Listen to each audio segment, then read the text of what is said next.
You know, they said they were going to talk about opportunities and challenges. Well, I'm not going to soften it for you. It's risk and rewards, and it ain't easy.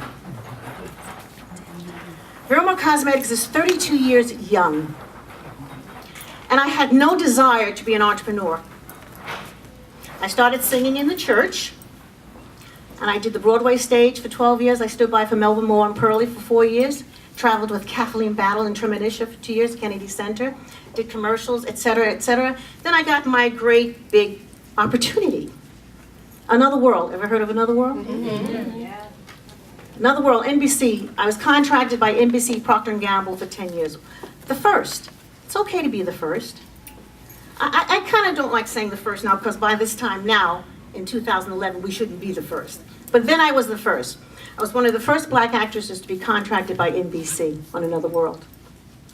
And they did the best they could with what they had, which was insufficient. Because that was the time when you saw a black on a television show, you'd say, "Ma, come quick, there's a black girl on TV." And by the time she got there, bam, gone. Does anybody know what I'm talking about? Don't look at me like you don't know what I'm talking about, y'all.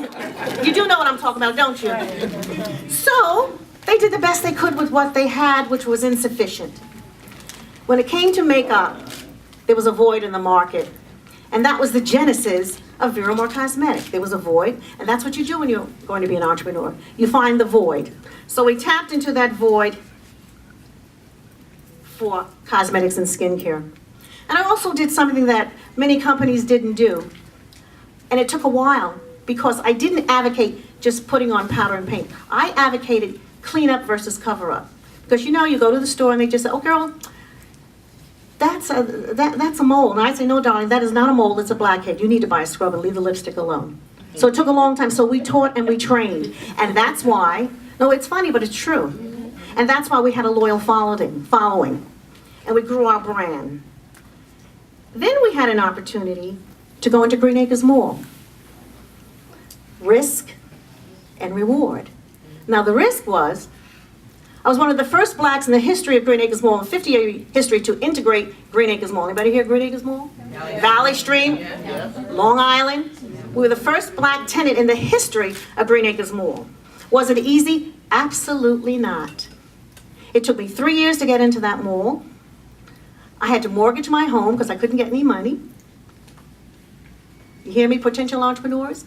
Not trying to dissuade you, but just letting you know the facts. I'm here to tell you the real deal.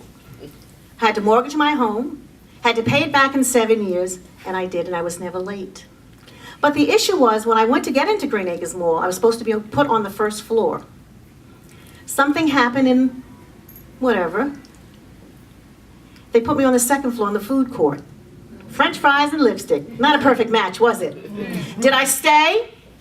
Hello, did I stay, or did I say, "I'm not going to be here"? Did I stay? Yes. Absolutely, I had my foot in the door. I would have stayed if they had put me on the roof.